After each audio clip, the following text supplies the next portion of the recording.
Good afternoon, I'm Malcolm Jordan and this is your Midday News Fix for Wednesday, the 2nd of July.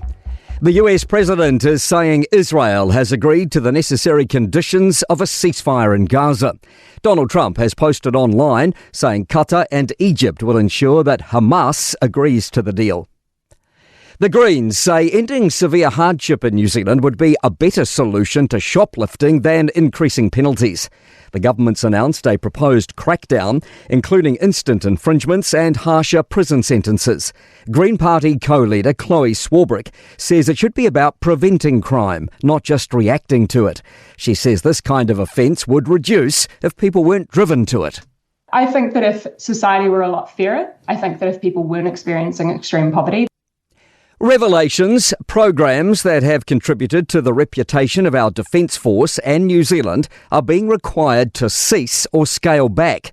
These are the words in an NZDF letter sent to a union last year when the pair were in negotiations obtained by Newstalk ZB. Political reporter Azaria Howell has more. The Defence Force is withholding details on what its cost savings actually look like, but says the Minister of Defence has been kept well informed throughout. Judith Collins says the NZDF is refocusing to become more combat capable and frontline focused. A person's in custody and police are carrying out a homicide investigation after a person was found dead last night in Auckland's Ponsonby. Police aren't looking for anyone else but are back at Renal Street this morning. The Herald's Rachel Mayer is there and says cordons are up. Police say there is no further risk to the community, but there will be increased police presence on Renal Street today.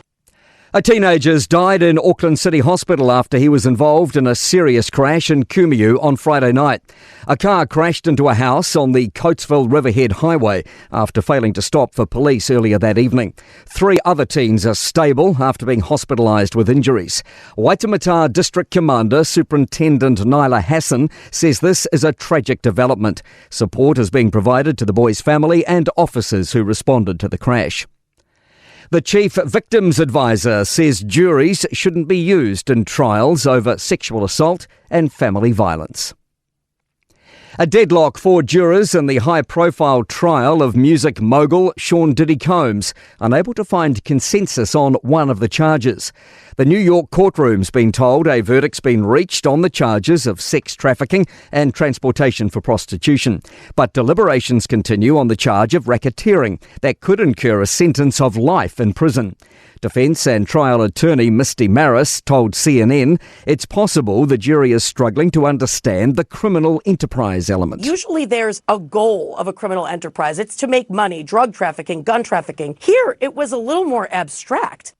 To sport, Wimbledon's version of a combine harvester has threshed more top 10 seeds out of the first round at an open-era tennis major than ever before.